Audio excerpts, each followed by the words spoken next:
Sesaat lagi Anda akan menyaksikan Polri Promoter Kampung Tangguh Semeru in association with. Halo pemirsa, selamat malam. Disiarkan secara langsung dari Gedung Tribrata, Polda Jawa Timur. Kami hadir dengan sebuah program yang sangat istimewa. Sebuah program yang kami harapkan bisa membuat kita bisa berjuang bersama-sama untuk terbebas dari pandemi corona. Dan pemirsa, beberapa bulan terakhir, masyarakat dunia, termasuk Indonesia dan juga Jawa Timur, tengah berjuang mencari berbagai macam cara, mencari berbagai macam strategi agar kita bisa memutus mata rantai COVID-19.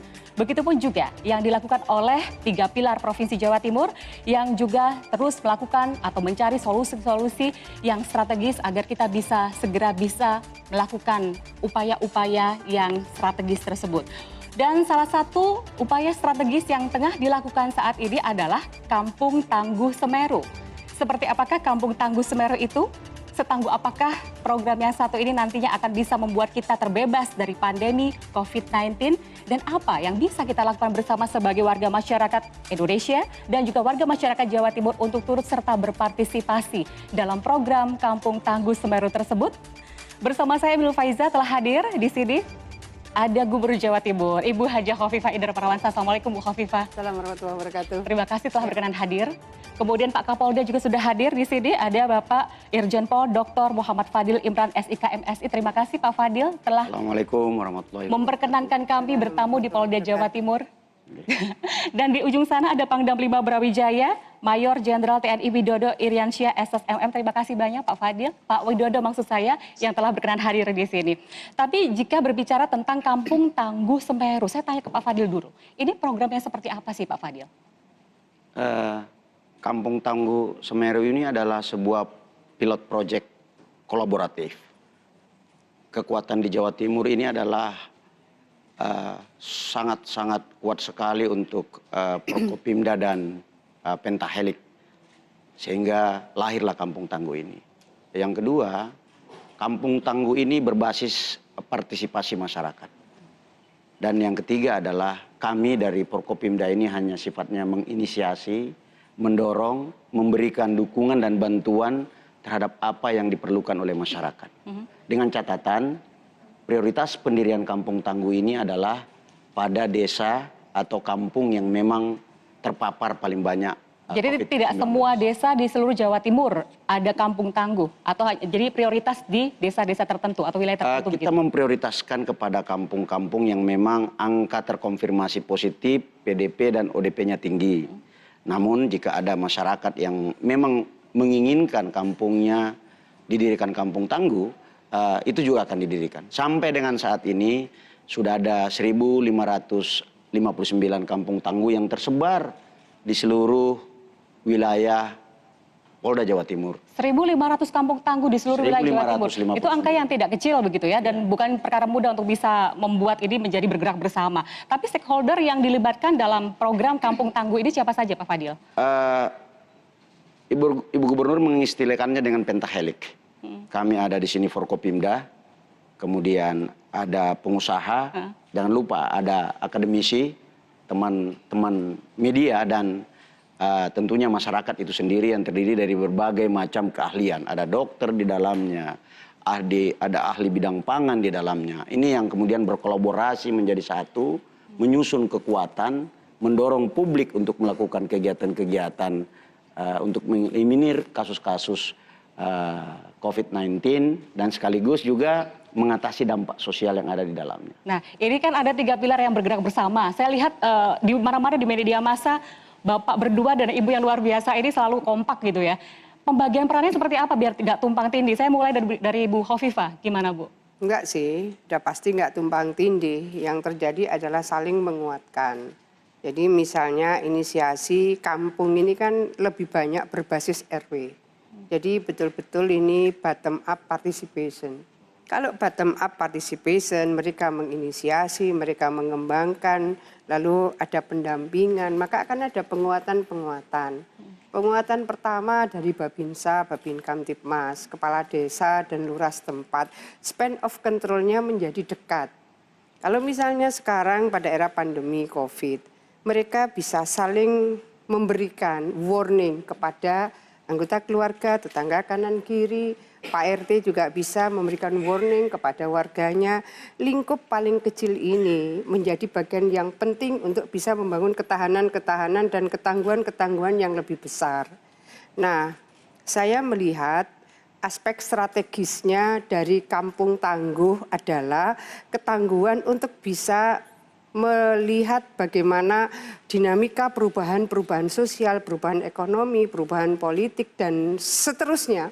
Mereka akan mendapatkan ketangguhan secara internal, dan itu akan menjadi penting untuk bisa seterusnya akan memberikan ketangguhan atau ketahanan nasional. Jadi TANNAS, ketahanan nasional, kan sebetulnya kita butuh dari rumah tangga yang kuat, family resilient, ketahanan keluarga. Dari family resilient, maka lingkungan terkecil adalah RT. Maka ketangguhan ini menurut saya bagi sebuah bangsa yang luar biasa, banyak suku, kemudian daerah, agama, bahasa, ini akan menjadi bagian dari perekat yang luar biasa. Sehingga ke depan saya melihat ini memiliki aspek strategis yang luar biasa untuk membangun ketahanan nasional secara substantif. Dan tidak hanya memutus mata rantai COVID-19, tapi bisa tidak. ketangguhan sosial, ekonomi, sosial budaya, dan lain Ini sebagainya. adalah jangka pendeknya. Tapi saya rasa kita akan melihat ini sebagai bagian yang bisa dijadikan fondasi untuk membangun tujuan strategis jangka panjangnya. Membangun persaudaraan, membangun persatuan, membangun kesatuan dari lingkup terkecil, sehingga insya Allah ini tidak akan mudah diintervensi, misalnya diganggu, digoda. Dia akan masalah gangguan dan godaan saya ke Pak Widodo nih kayaknya. Upaya TNI dalam program ini seperti apa nih Pak dari Kodam 5 Brawijaya? Iya, Kodam 5 Brawijaya mempunyai peran juga di sini. Polda juga punya peran, Gubernur juga punya peran. Di mana Kodam 5 Brawijaya tergelar pasukannya, terutama Komando Teritorial pada tingkat bawah Babinsa. Babinsa inilah nanti dengan 3 pilar di desa, ada Babin Kaptipmas, ada lurah atau kepala desa. Inilah yang mengawal awal nantinya. Kemampuan 3 pilar ini yang sangat kuat untuk bisa membina langsung. Karena 3 pilar ini yang berhadapan langsung dengan masyarakat. Masyarakat di RT itu atau di RW itu. 3 pilar ini mempunyai kemampuan masing-masing, mempunyai keunggulan. Kemampuan dan keunggulan inilah nantinya akan untuk melatih mengisi kemampuan dari masyarakat yang kita bentuk sebagai Kampung Tangguh ini. Namun demikian juga ada penguatan-penguatan pada tingkat Koramil, nanti kalau Polsek juga kecamatan. Naik lagi nanti penguatan dalam hal yang lain yang lebih spesifik atau yang mempunyai khusus, kemampuan khusus, itu nanti pada tingkatan Kodim, Polres, dan Bupati. Sedangkan Ibu Gubernur, Kapolda, Pangdam nanti kita memang ampuninya. Ya, 3 pilar ini ada untuk bisa saling mengisi, saling menguatkan, dan tentu tidak akan bisa berhasil tanpa adanya partisipasi aktif dari masyarakat. Betul begitu ya? Baik, ini masih banyak hal yang ingin saya gali lebih lanjut dan ingin diketahui oleh masyarakat agar masyarakat di rumah juga turut serta nantinya berpartisipasi mensukseskan program kita bersama ini. Pemirsa jangan kemana-mana, kami akan kembali usai pariwara.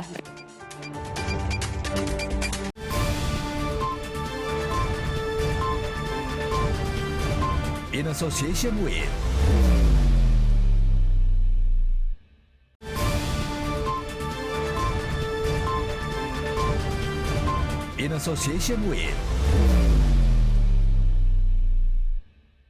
Pemirsa terima kasih Anda kembali bergabung bersama program spesial Polri Promoter, profesional, modern, terpercaya yang kali ini mengambil tema tentang Kampung Tangguh Semeru. Di berbagai media massa kita melihat, membaca, dan menyimak seperti apakah dari hari ke hari, dari waktu ke waktu tentang perkembangan COVID-19 di Indonesia, termasuk pula di Jawa Timur. Kita akan mendengarkan secara langsung dari Bu Gubernur nih, sampai sekarang ini bagaimana Bu progres dari pandemi ini di Jawa Timur? Kita melihat bahwa sesungguhnya melihat Jawa Timur tidak sekedar hanya melihat secara kumulatif jumlah yang sudah terkonfirmasi positif COVID-19, tapi harus dilihat bahwa ada daerah-daerah yang dengan ikhtiar luar biasa, 6 kabupaten kota sudah kategori kuning, artinya ini resiko rendah. Kemudian 19 kabupaten kota pada zona orange atau risiko sedang. Lalu ada 12 kabupaten kota pada zona merah atau risiko tinggi. Sehingga perlu kita melakukan pemetaan untuk menyiapkan detail plan, titik-titik mana yang mungkin sudah harus bersiap-siap menuju new normal misalnya. Nah, dari total sekarang ini ada 8.500-an yang sudah terkonfirmasi positif di Jawa Timur. Kita melihat episentrumnya adalah Surabaya Raya, terutama adalah Surabaya. Surabaya ini tambahannya rata-rata separuh dari total provinsi. Jadi rata-rata 51% ini dinamika angka hariannya itu ada di Surabaya. Kira-kira 68% rata-rata ini ada di Surabaya Raya. Sehingga kalau kita bisa mengintervensi dengan efektif, didukung kedisiplinan masyarakat yang konsisten. Jadi disiplin ini harus konsisten. Kenapa saya sebut begitu? Dulu tanggal 20 sampai 26 Mei, Surabaya ini RT-nya sudah sempat di bawah 1. Sidoarjo dan Gresik juga begitu, Jawa Timur juga begitu. RT itu rate of transmission. Kalau 14 hari di bawah 1, sesungguhnya sudah siap untuk memasuki new normal. Bayangan saya waktu itu, ini sudah 6 hari nih. Kalau kita bisa nambah lagi 8 hari secara konsisten di bawah 1, maka kita sudah akan siap-siap menuju new normal. Waktu itu kami, Pak Pangdam, Pak Kapolda, menyampaikan ke masyarakat, hari ini silaturahim kita virtual saja, hari ini halal bihalal kita digital saja. Tetapi kan tidak mudah memang, ada yang memang mudik, ada yang memang pulang kampung, ada yang tradisinya kalau tidak sungkem itu tidak afdol. Mari kemudian kita lihat di tanggal 27 RT kita ini naik terus.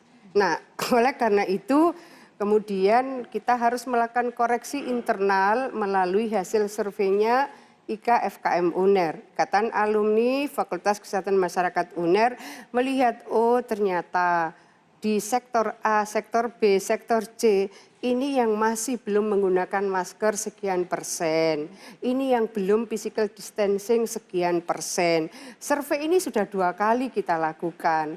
Jadi ini harus menjadi referensi kita bersama, sehingga ketika kita mengintervensi dari kasus-kasus yang muncul, klaster-klaster yang muncul, memang kita based on data. Data kita berasal dari survei. Surveinya bilang sektor ABCDE ini yang memang masih banyak yang belum menggunakan masker, banyak yang belum physical distancing. Mari kita lihat kemudian RT kita, rate of transmission kita tanggal 27 itu kemudian naik.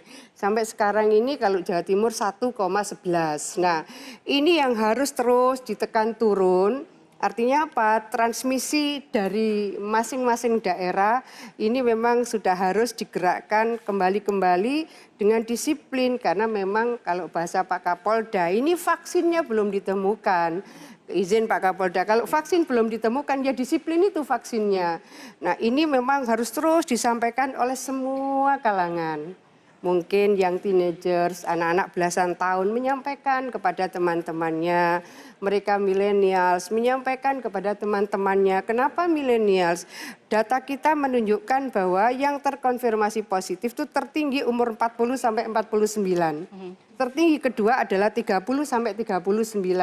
Bahwa yang meninggal memang lebih banyak di atas umur 60 dan terutama yang komorbid. Oleh karena itu ini semua lini, semua level, semua area, ayo bergerak bersama. Kita lawan COVID-19 dengan semangat kedisiplinan yang konsisten, disiplin yang konsisten. Ini saya semangatnya juga melihat dari sorot mata Pak Fadil begitu ya. Korps Bayangkara melalui Polda Jawa Timur kan membentuk tim POP ya Pak. Jadi tim problem oriented policing. Tim yang seperti apa ini Pak? Dan apa kaitannya sama Kampung Tangguh Semeru? Jadi untuk melaksanakan Kampung Tangguh Semeru di jajaran, maka anggota yang ditugaskan untuk melakukan asistensi, supervisi tentu harus memiliki kemampuan di dalam memberikan bagaimana cara mendirikan Kampung Tangguh, mulai dari tahap persiapan, tahap pengorganisasian sampai kemudian tahap-tahap bagaimana dilaksanakan sampai melakukan evaluasi. Nah, itulah roh daripada Kampung Tangguh itu sebenarnya. Jadi ketangguhan ini kan tidak terbentuk dengan sendirinya, tapi dia harus dibangun. Alasnya tadi itu, sinergitas, kolaborasi, partisipasi. Nah setelah ini sudah terjadi, kemudian kita menguatkan masyarakat dengan cara-cara kerja pemolisian itu tadi. Sehingga ketika ada sebuah persoalan atau ada sebuah masalah, maka masalah tersebut kemudian bisa diidentifikasi. Karena basisnya adalah komunitas terkecil, seperti yang dikatakan Ibu Gubernur tadi, RW atau dusun, maka tentunya akan lebih akurasinya lebih tinggi dalam melakukan pemecahan. Iya. Saya kira itu. Kalau untuk mekanisme pembentukan Kampung Tangguh Semeru ini di Jawa Timur, Pak Widodo bisa menjelaskan, memberikan gambaran kepada masyarakat. Ini kan inisiasi dari 3 pilar begitu ya, kemudian bekerja sama dengan berbagai stakeholder, kemudian mekanismenya seperti apa? Apakah difasilitasi kah, atau ada anggaran khusus kah, atau ada semacam pembinaan, pendampingan dan semacamnya begitu, gimana Pak Widodo? Iya, terima kasih. Kita selalu berkomunikasi dengan gubernur, dengan Kapolda. Selain komunikasi, kita terjun ke lapangan langsung ke Kampung Tangguh tersebut untuk melakukan evaluasi. Dari evaluasi itulah kita tahu apa kekurangan, apa kelemahannya, sehingga kita bisa menutupinya. Seperti kalau di salah satu Kampung Tangguh mungkin dalam bidang kesehatan, tidak ada tenaga kesehatan di situ. Nanti Ibu Gubernur lah yang menunjuk dari mana nanti untuk memberikan tenaga atau memfasilitasi kesehatan. Dari segi keamanan, nanti dari Polda, dari Pangdam bisa memberikan penyuluhan di situ. Ternyata dengan terbentuknya Kampung Tangguh ini, dari evaluasi berkali-kali, Gubernur, Kapolda, saya, akhirnya Kampung Tangguh ini bisa dilebarkan lagi, bukan hanya di kampung ini saja. Kita sudah membentuk dan beberapa pondok pesantren yang cukup besar di Jawa Timur, kita jadikan pondok pesantren tangguh. Kita juga sudah membentuk kawasan industri yang tangguh. Itu kita memfasilitasi dengan memberikan pelatihan-pelatihan kepada security atau satpamnya, bagaimana karyawan ini bisa menerapkan protokol kesehatan. Jadi meskipun judulnya Kampung Tangguh, tapi ternyata juga masuk ke kawasan industri, pabrik, pasar, dan lain sebagainya begitu ya? Iya Mbak, tangguhnya Kampung Tangguh ini ternyata kalau kita kembangkan bisa sangat melebar sekali. Bukan hanya di pondok pesantren, di sekolahan juga nanti akan kita terapkan. Jadi apalagi dalam waktu dekat ini santri dan santriwati sudah mulai masuk ke pesantren. Santri ini kan dari berbagai penjuru se-Indonesia, bahkan dari luar negeri. Kita memberikan penyuluhan kepada para pesantren, pondok pesantren ini, bagaimana nanti perlakuannya apabila para santri santriwati masuk ke pesantren tersebut. Baik. Dan Ibu Gubernur dengan Kapolda juga memberikan bantuan-bantuan sekiranya apa yang dibutuhkan oleh yang kita bentuk tangguh-tangguh tadi itu. Baik. Saya tambahkan dikit ya. Fadil, bagaimana? Mabes Polri ada merealokasi anggaran untuk mendukung Kampung Tangguh. Khusus untuk program ini? Iya. Jadi Mabes Polri merealokasi 15 miliar rupiah untuk mendirikan Kampung Tangguh. Jadi setiap Kampung Tangguh yang kami dirikan itu dibiayai sebesar 17,5 juta rupiah. Ini membuktikan bahwa kami serius untuk berpartisipasi langsung dalam pembentukan kampung. Ya, 3 pilar sudah sangat serius, tapi kita pun juga sebagai warga masyarakat juga harus serius untuk bisa berjuang bersama keluar dari pandemi ini. Dan yang jelas pemirsa, tentu ini sebuah program pilot project. Artinya kita masih akan melakukan evaluasi dan seperti tadi Pak Widodo sampaikan bahwa pasti akan ada kelemahan yang akan terus dibenahi ke depan nanti, dan kira-kira apa lagi yang akan bisa kita lakukan sebagai upaya bersama agar Kampung Tangguh benar-benar menjadikan kita sebagai masyarakat yang tangguh. Tunggu kami sesaat lagi.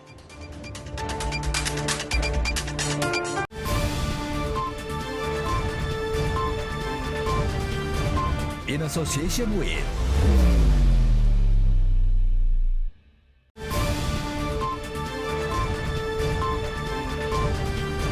In association with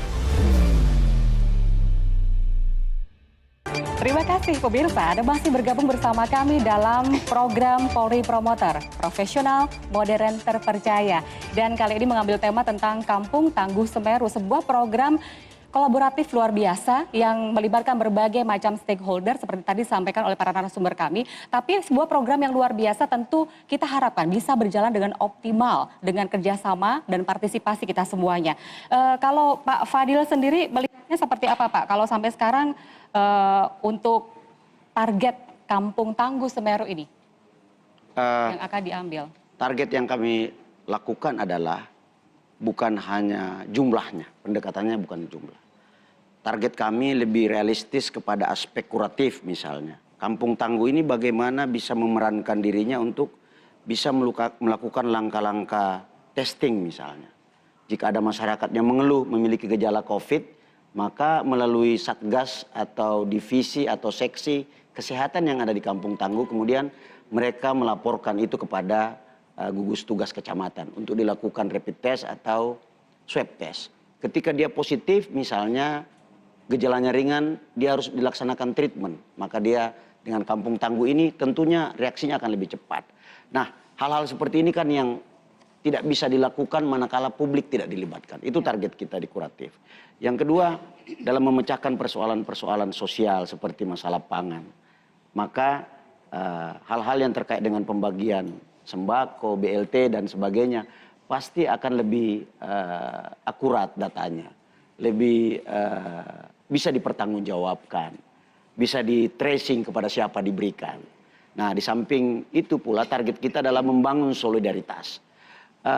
Kampung Tangguh ini sebenarnya miniatur budaya bangsa kita sesungguhnya, yang guyup, gotong royong, saling tolong menolong. Jadi ini ukuran-ukuran yang harus kita bisa kembangkan di Kampung Tangguh. Ini target kami. Evaluasinya hampir tiap hari. Kita membangun budaya evaluasi tiap hari. Karena dalam problem oriented policing, variabel terakhir itu memang harus dilakukan assessment. Dari assessment inilah kemudian bisa dilihat di mana titik kelemahan yang ditemukan untuk kemudian dilakukan perbaikan-perbaikan.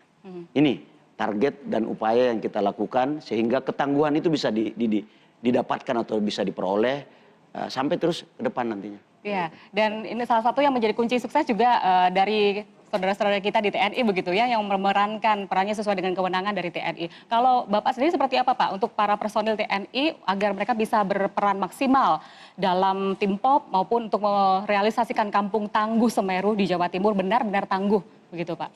Iya Mbak, Kodam punya struktur paling bawah, itu namanya Babinsa, Bintara Pembina Desa. Babinsa mempunyai kemampuan 5 teritorial. Salah satunya adalah dia harus bisa melakukan, menemukan sesuatu permasalahan di desanya, desa binaan ini dengan cepat. Apabila dia sudah menemukan permasalahan dengan cepat, ini dia harus lapor cepat, sesuai dengan komando ke atas.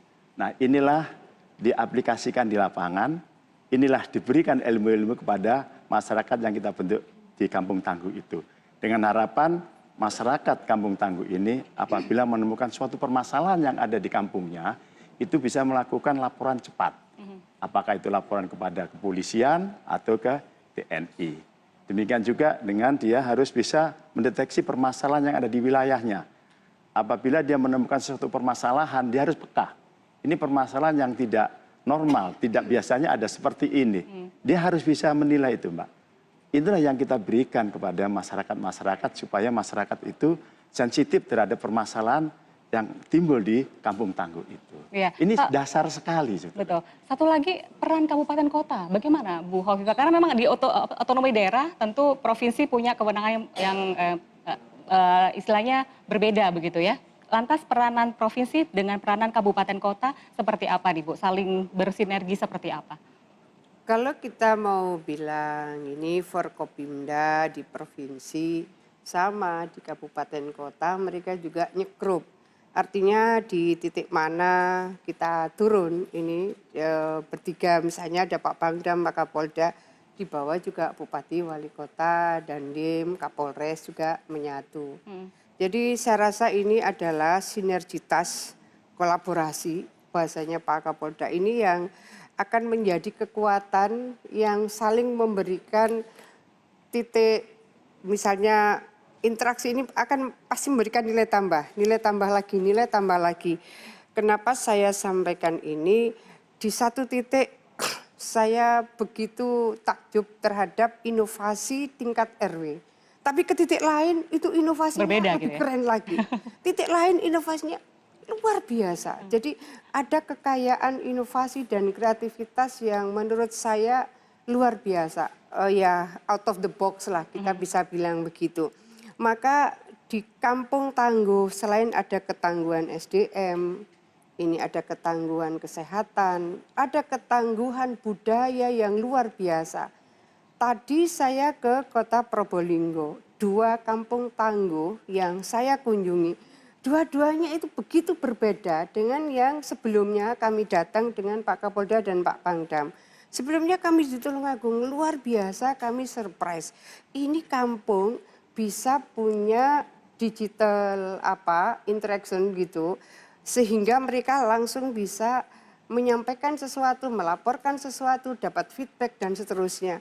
Rasanya pos digital seperti itu di sebuah kampung, ini Tulungagung gitu, ya dengan segala hormat, tapi bahwa itu sebuah inovasi yang menurut saya. Ini apresiasi loh dari Bu Gubernur ya. Dan itu terus gitu loh. Di titik yang lain kita menemukan satu pikiran-pikiran betul-betul out of the box lagi. Di titik lain begitu lagi. Begitu kayanya, kekayaan pikiran, kekayaan kerelawanan. Maka yang tadi disampaikan Pak Pangdam, ini ada pesantren tangguh. Pak Kapolda bikin lagi ya Pak, kawasan industri tangguh, pasar tradisional tangguh, dan seterusnya dan seterusnya. Saya rasa ini semua adalah sesuatu yang kita tentu ingin menjadikan top referral bagaimana sesungguhnya ada potensi ketangguhan yang luar biasa. Dan ketika kemudian diberikan stimulan, mereka itu gerakannya luar biasa. Saya dengan segala hormat, Pak Kapolres ini keren-keren loh di daerah itu. Tembus pesantren-pesantren yang umurnya di atas 100 tahun. Nanti sama Pak Dandim menyiapkan SOP pesantren tangguh. Saya ini sering berinteraksi dengan dunia pesantren. Itu sesuatu yang sebetulnya tidak mudah. Menembus otoritas pesantren dengan sesuatu yang mungkin ini agak Butuh kemampuan khusus untuk menurut saya luar biasa lah kemampuan mereka berkomunikasi menjelaskan sampai kemudian pesantren-pesantren yang sudah di atas 100 tahun itu berkenan menjadikan referensi pesantren tangguh bagi pesantren lainnya. Menurut saya ini adalah kemampuan mengkomunikasikan yang luar biasa dari jajaran Pak Kapolda di bawah, Pak Kapolres, Pak Pangdam di bawah, Pak Dandim, ini sesungguhnya luar biasa. Menurut saya ini mudah-mudahan menjadi hikmah besar dari pandemi COVID, di mana kemudian kita bisa menggali, mengeksplor betapa kekayaan ketangguhan ini ada di mana-mana. Ada hikmah di balik pandemi begitu ya? Dan bagi ketahanan nasional ini adalah sebuah energi yang luar biasa. Ya, ada hikmah di balik pandemi, di balik apapun yang diberikan Tuhan kepada kita, termasuk keberadaan Kampung Tangguh yang akhirnya potensi-potensi yang mungkin selama ini terpendam akhirnya bisa terekspos, apalagi didukung oleh 3 pilar Provinsi Jawa Timur begitu. Tapi perkara Kampung Tangguh ini pasti bukan hal yang begitu mudah dalam hitungan minggu atau bulan langsung setangguh yang seperti yang tadi Bu Khofifah ceritakan, butuh proses begitu ya. Pasti ada tantangan-tantangan di hadapannya, dan tantangan yang ke depan nanti pasti akan lebih luar biasa lagi yang harus kita carikan solusinya seperti apa. Kita harus beri sejenak, Bapak dan Ibu, kami akan kembali pemirsa. Jangan kemana-mana, kami akan segera kembali usai jeda pariwara berikut ini.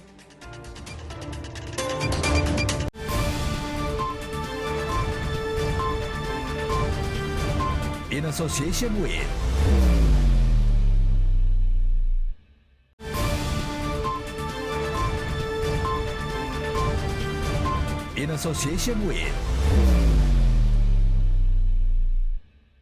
Pemirsa, Anda kembali bergabung bersama kami dalam program spesial Polri Promoter, profesional, modern, terpercaya.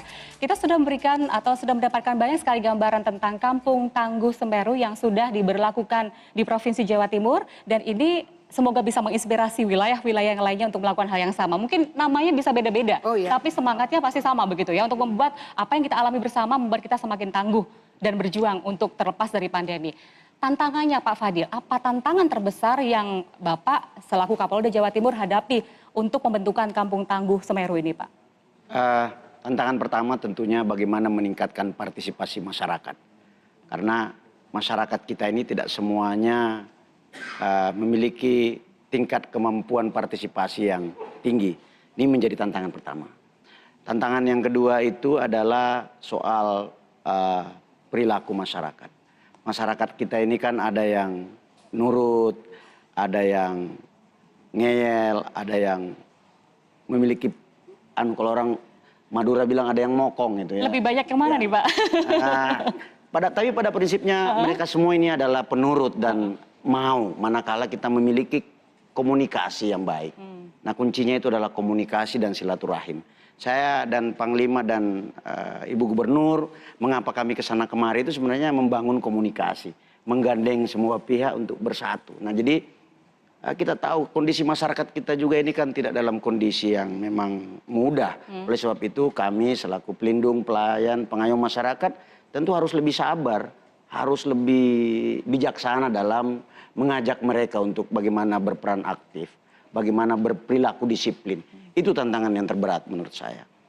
Namun alhamdulillah karena kekompakan kami menggandeng semua pihak, mengajak masyarakat dengan komunikasi dari hati ke hati, itu semua pelan-pelan ya bisa kita atasi. Yeah. Itu evaluasi kami yang menurut saya paling menonjol. Itu dari sisi Pak Kapolda, dari sisi Pak Pangdam bisa jadi berbeda loh. Ini tantangan yang dihadapi seperti itu, kemudian langkahnya apa Pak yang dilakukan oleh personil TNI di lapangan Pak?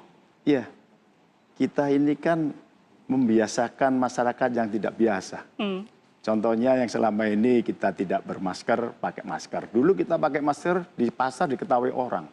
Sekarang kalau kita nggak pakai masker malah diketahui orang. Salaman, itu kan budaya, kearifan lokal buat kita menghargai orang tua dan sebagainya. Sekarang kita tidak bisa lagi salaman sama orang tua dan sebagainya. Termasuk dulu kalau kita ketemu kawan lama nggak ketemu, bisa peluk-pelukan. Tapi sekarang tidak bisa lagi kita lakukan. Ini tantangan kita. Karena ke depan ini kita harus melakukan protokol kesehatan semuanya tidak boleh kita lakukan seperti itu. Jadi kita harus sabar membiasakan yang tidak biasa ini kepada masyarakat. Ya kalau memang masyarakat itu ada yang ngeyel, ya kita bagaimana harus kita tuntun, kita kasih gambaran bagaimana pentingnya kita pakai masker gitu. Karena tidak terbiasa seperti masyarakat, mohon maaf yang di pedesaan itu kan kalau ke kota harus pakai masker, tapi di desa selama ini aneh gitu. Jadi risih, tapi itu tidak bisa, harus kita paksa, harus bisa. Inilah kita dibutuhkan ketelatenan, kesabaran. Apapun itu adalah masyarakat kita, apapun kita harus bisa menyelamatkan masyarakat kita. Ya. Adakah semacam SOP begitu Bu Khofifah untuk membuat permasalahan yang dihadapi tersebut bisa mendapatkan problem solve-nya begitu Bu? Ya, sebetulnya Pak Kapolda pernah menginisiasi untuk melihat dengan SWOT analysis. Itu menarik sekali. Jadi kalau tadi Mbak Nur sampaikan tantangannya, oh ternyata ada kekuatannya kok gitu. Dari sisi SWOT analysis ada strength-nya, ada weaknesses-nya. Kemudian ada opportunity-nya. Jadi kita nggak bisa melihat threat-nya saja, bukan hanya tantangannya. Tapi ada opportunity loh di dalamnya. Tapi juga ada kekuatan-kekuatan. Jadi bagaimana kalau bersama kemudian kita mendapatkan pengayaan, kalau misalnya begini, di situ ada kampus di dalamnya. Kampus ini akan memberikan sangat banyak pencerahan dan mereka ibaratnya tidak berwarna, ini akademisi, netral gitu ya. Apa yang menjadi pesan-pesan mereka relatif lebih mudah diterima oleh masyarakat. Boleh seizin Pak Kapolda, seizin Pak Pangdam, bahwa Pak Pangdam itu ngirim, izin ya Pak, 3 kolonel loh untuk melihat Kampung Tangguh itu kayak apa. Pak Kapolda juga begitu. Bukan hanya itu, guru besarnya itu saya mendengar, oh saya mau dipanggil Pak Kapolda, saya mau dipanggil Pak Pangdam. Saya masih Sabtu kemarin ketemu beberapa dokter yang ini ternyata dapat penugasan dari Pak Pangdam dan dari Pak Kapolda keliling mentraining kelompok-kelompok yang akan disegmen jadi kampung tangguh. Artinya ini bukan sesuatu yang instan, ini bukan BIM salah BIM, ini bukan target secara kuantitatif berapa-berapa, tapi bahwa memang ingin menyiapkan ketangguhan dari basis yang paling kecil, RT, RW, atau mungkin gabungan RW karena kita menggunakan terminologi kampung misalnya. Jadi ini sesuatu yang menurut saya Kita lihat, oh ya ada tantangan. Tapi jangan lupa loh, dia juga punya kekuatan. Ada memang kelemahan. Jangan lupa dia juga punya peluang. Jadi kalau kita mendekati dengan SWOT analysis, maka kita akan kaya sekali dengan berbagai pendekatan dan ketangguhan yang bisa kita eksplor. Ya, Pak Kapolda, ada kriteria khusus tidak sih sebuah kampung itu mendapatkan sentuhan sebagai kampung tangguh Semeru? Yang pertama tentu basis seberapa besar jumlah penderita atau yang terkonfirmasi positif. Itu yang menjadi fokus perhatian kami. Yang kedua, seberapa banyak persoalan sosial yang terlibat di dalamnya. Yang ketiga, seberapa kuat kohesi sosial masyarakat di situ. Nah, yang seperti ini kemudian kekuatannya kita evaluasi, keterlibatan kami dengan Panglima ini dan jajarannya kita perkuat untuk kemudian mengajari masyarakat supaya bagaimana itu bisa berjalan dengan maksimal. Itu yang paling fokus, karena apapun kalau saya lihat ujungnya adalah COVID ini bisa kita kontrol, bisa kita kendalikan kalau ini bisa selesai. Persoalannya sekarang ini kan tidak mungkin kami kerjakan sendiri. Tentu harus melibatkan masyarakat secara masif, tapi memiliki standar-standar ketangguhan. Nah ini yang terus kami gelorakan. Nggak instan ini memang, ini bukan balapan, ini bukan lomba, ini bukan banyak-banyakan, tapi seberapa kemudian substansinya ini bisa dikerjakan. Ini yang terus dilakukan oleh Babin Kamtibmas di lapangan, oleh Babinsa, oleh Lurah, Kepala Dusun. Nah, tim POP inilah yang kemudian melapis kemampuan mereka, bagaimana cara untuk memperkuat ketangguhan tersebut, didukung oleh sivitas akademika yang ada di Jawa Timur. Ada Universitas Brawijaya di Malang, ada Universitas Airlangga di Surabaya, ada Universitas Merdeka di Jember, bahkan termasuk perguruan tinggi yang berbasiskan keagamaan dan bahkan pondok pesantren. Saya malam ini akan diskusi dengan para gus-gus muda untuk bagaimana supaya pesantrennya ini benar-benar tangguh gitu. Ini luar biasa, semangatnya luar biasa. Ya, kalau Kampung Tangguh Semeru seperti tadi disampaikan bahwa itu lihat berapa banyak kasus dan berapa banyak permasalahan yang mengikuti di dalamnya begitu ya. Terhadap kampung-kampung atau wilayah yang ternyata mereka tidak berkasus COVID-19, tapi mereka ingin menjaga agar wilayahnya itu terbebas dari COVID-19. Ini apa yang bisa mereka lakukan agar mereka pun mendapatkan sentuhan sebagai Kampung Tangguh Semeru? Pak Widodo mungkin bisa menjelaskan. Iya Bu, Kampung Tangguh ini betul-betul tangguh. Kemarin Ibu Gubernur, Kapolda, saya ke Gresik, salah satu RW ini Mbak. RW ini dikelilingi oleh beberapa RW yang sudah merah, yang masyarakatnya sudah terpapar dengan COVID-19. Tapi RW yang sudah terbentuk Kampung Tangguh ini, alhamdulillah dia tidak kena sama sekali. Ini salah satu wujud kehebatan Kampung Tangguh. Dan begitu masyarakat sadar bahwa yang bisa menyelamatkan masyarakat kampung itu ya masyarakat di kampung itu sendiri. Orang lain hanya mengampuni aja, orang lain hanya mensupport, orang lain hanya bisa memberikan penguatan saja gitu.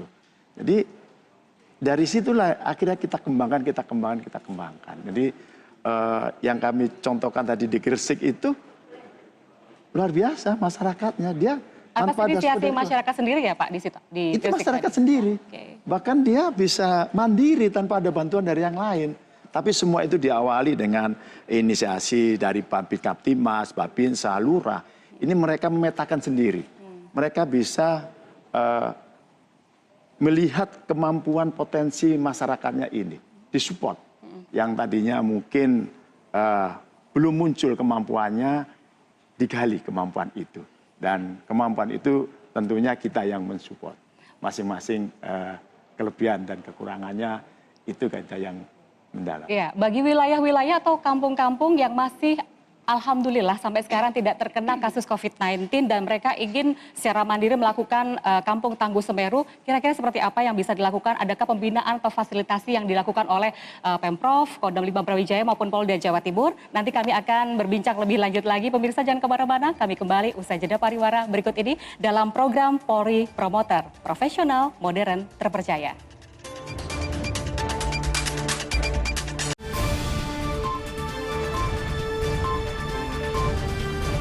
In association with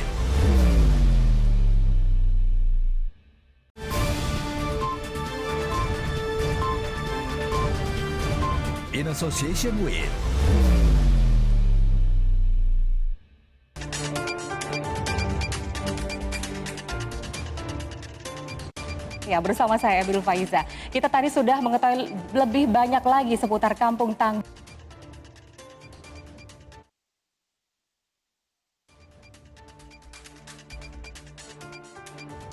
Kira-kira bentuk fasilitasi seperti apa yang diberikan kepada Kampung Tangguh Semeru, baik Kampung Tangguh yang memang ditunjuk maupun mereka yang ingin secara mandiri melakukan itu. Bagaimana Pak Fadil? Oh, fasilitasinya ya. Ya. Kami tentu menyiapkan tenaga pelatihan untuk meningkatkan skill dan pemahaman mereka tentang bagaimana mendirikan Kampung Tangguh. Di Polda ada tim POP Polda, di Polres ada tim POP Polres. Kemudian Babin Kamtipmas ini walaupun situasi COVID saya selalu sendiri saya melakukan Zoom meeting dengan mereka. Mereka berdiskusi dengan saya apa kendalanya di lapangan. Jadi Kapolsek saya dengan Babin Kamtipmas saya selalu tatap muka dengan saya. Saya berikan apresiasi apabila ada hal-hal yang positif seperti yang disampaikan oleh Ibu tadi. Yang kedua, fasilitasi lain yang kita lakukan, Operasi Aman Nusa ini betul-betul disupport oleh Mabes Polri. Di samping supervisi dan juga diberikan anggaran.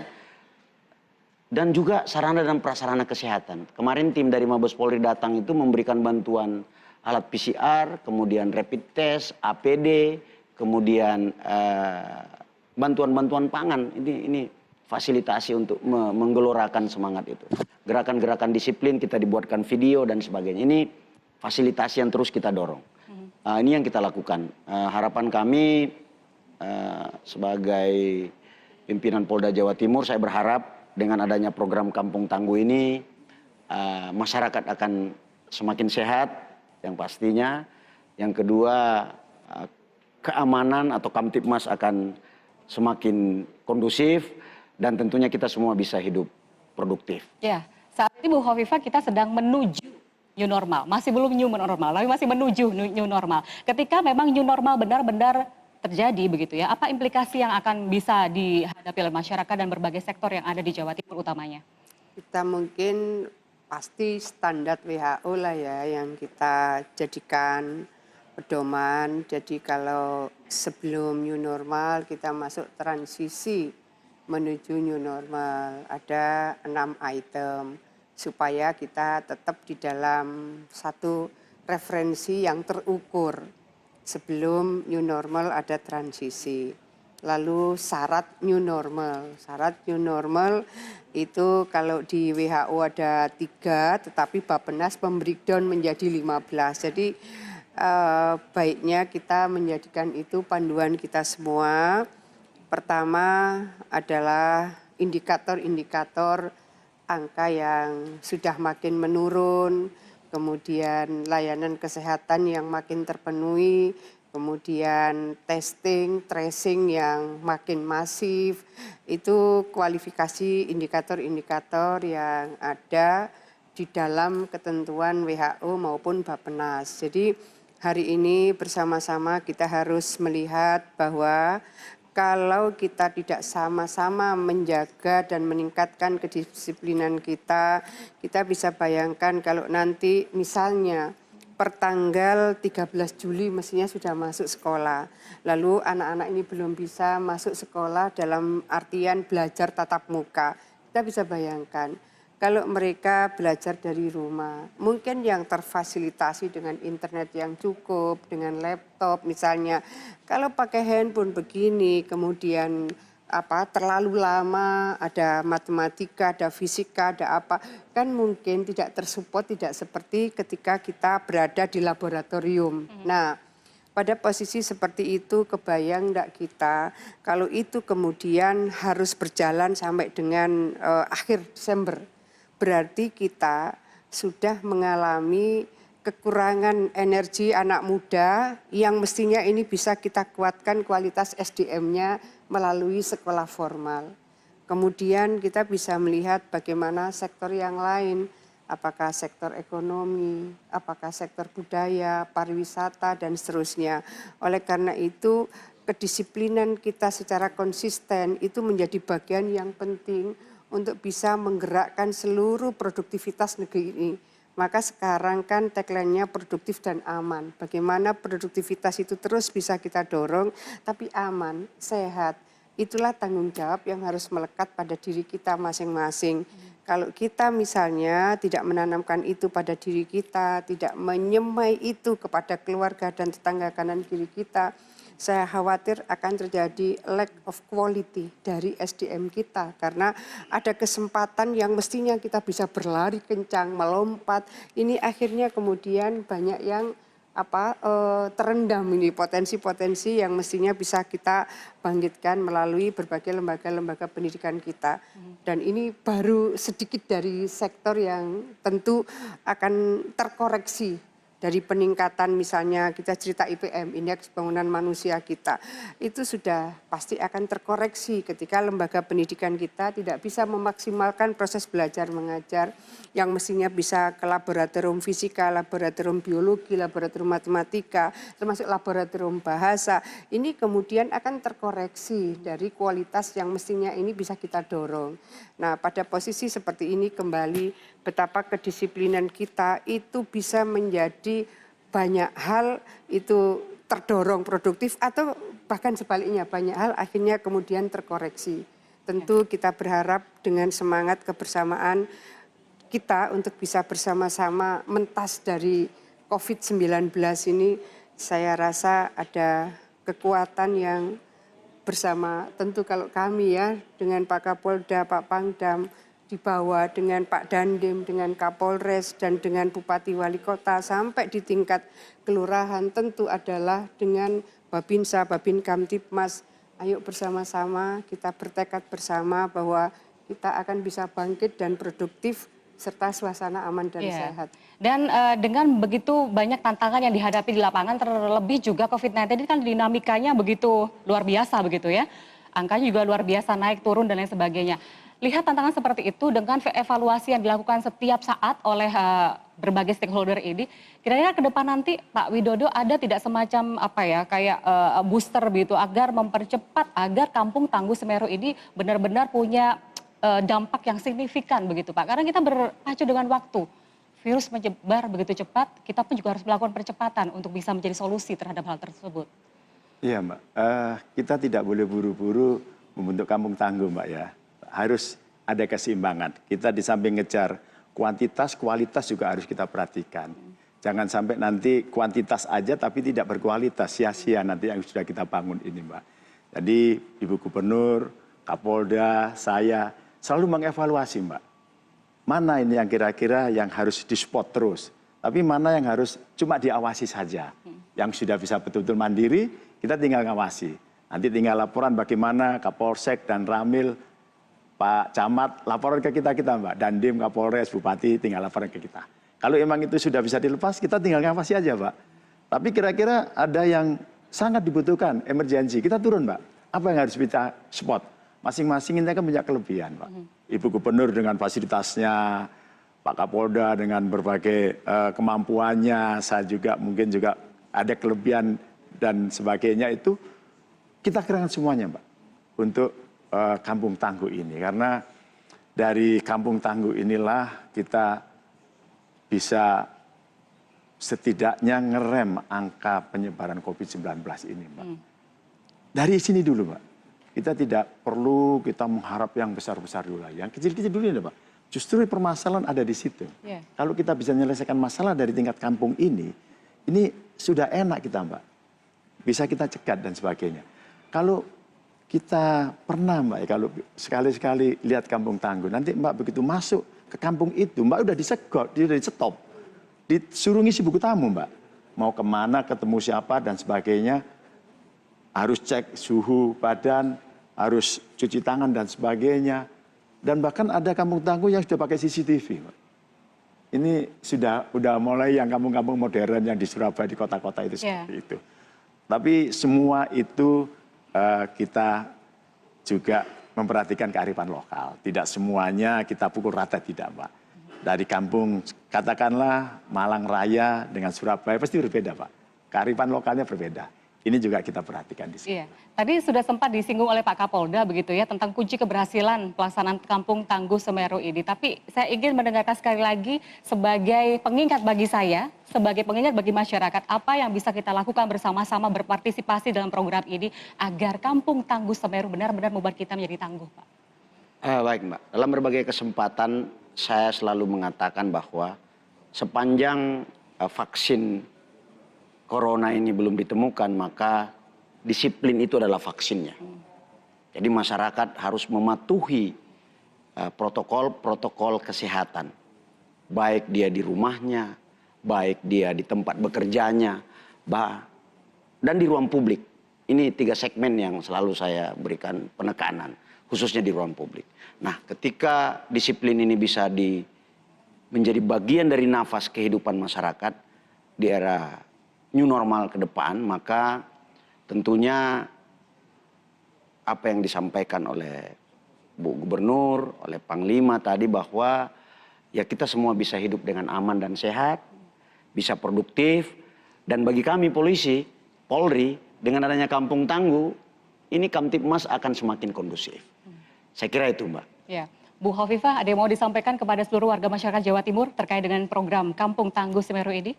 Ya, hari ini kita memang membutuhkan operasionalisasi pendisiplinan yang makin konsisten.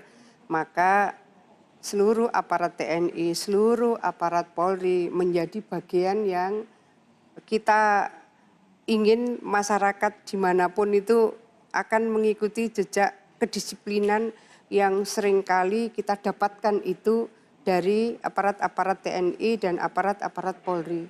Hari ini setuju tidak setuju, kita semua harus melakukan koreksi atas proses pandemi COVID yang mengajak kita harus disiplin. Disiplin pakai masker, disiplin menjaga jarak, disiplin cuci tangan, disiplin berolahraga, disiplin untuk bisa membangun suasana hidup bersih. Jadi PHBS, pola hidup bersih dan sehat. Oleh karena itu, saya mengajak seluruh warga Jawa Timur dan warga bangsa ini pada saat operasionalisasi pendisiplinan ini menjadi bagian dari kebutuhan kita, maka kami dengan segala hormat Pak Pangdam, Pak Kapolda, dan seluruh jajaran sampai di lini paling bawah, kami mohon agar menjadi tuntunan dari seluruh lini masyarakat kita karena mereka butuh referensi kedisiplinan yang secara konsisten bisa mereka lihat, bisa mereka tiru, dan tentu di negeri ini TNI Polri memberikan referensi yang kuat untuk bisa memberikan keteladanan dari kedisiplinan yang harus kita bangun, kita tegakkan dan kita laksanakan hari-hari ini dan yang akan datang. Ya, baik. Ya. Nah, ini di luar Kampung Tangguh pasti banyak personel TNI yang juga sangat luar biasa perannya begitu ya. Apa yang mau Bapak sampaikan kepada para personel TNI di luar sana untuk bisa turut bersama-sama membuat wilayah yang ada di daerahnya itu bisa tetap sehat begitu, Kak? Ya, khusus untuk prajurit jajaran Kodam 5 Brawijaya, Mbak. Perhatikan kesehatan pribadi dulu sebelum kita menolong orang lain. Karena kita cukup prihatin, sudah banyak anggota kita yang terpapar COVID-19, bahkan meninggal karena COVID-19. Sehingga kami merubah sistem, Mbak, untuk prajurit-prajurit yang di lapangan, yang berhadapan langsung dengan risiko terhadap COVID-19 ini, kita ganti prajurit di lapangan sekarang yang muda-muda, Mbak. Karena yang muda-muda ini imunnya cukup kuat, antibodinya juga kuat, sehingga secara alami dia aman gitu. Kalau yang sudah umur 45 tahun ke atas mungkin punya penyakit bawaan, ini akan sangat riskan terhadap COVID-19. Sehingga kita rolling itu, Mbak, yang muda-muda kita taruh di lapangan, yang sudah mulai usia 45 tahun ke atas kita taruh di staf-staf itu. Baik Pak Widodo, terima kasih banyak. Nah pemirsa di rumah menyadur apa yang disampaikan Pak Kapolda Jawa Timur, Pak Fadil, bahwa disiplin adalah vaksin COVID-19. Dan peran serta kita bersama, saya, Anda, semua, kita masyarakat Jawa Timur dan juga Indonesia, adalah kunci sukses dari keberhasilan program apapun yang diadakan oleh pemerintah. Seluar biasa apapun, namun tanpa adanya partisipasi kita bersama untuk berdisiplin diri, untuk menerapkan protokol kesehatan yang ada, untuk bersama-sama berjuang, konsisten, melakukan berbagai macam upaya agar kita bersama bisa terbebas dari pandemi ini, tidaklah akan mungkin terjadi. Untuk itu mari bersama-sama tetapkan hati agar kita bisa berpartisipasi dan kita bisa terbebas dari pandemi ini.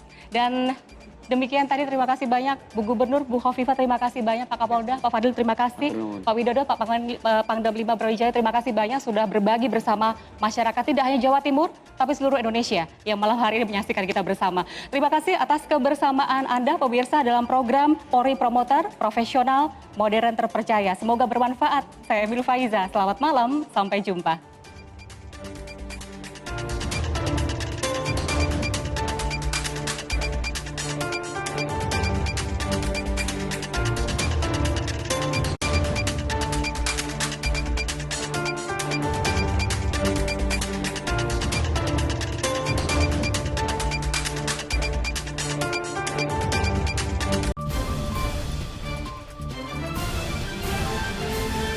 Terima kasih Anda baru saja menyaksikan Polri Promoter, Kampung Tangguh Semeru, in association with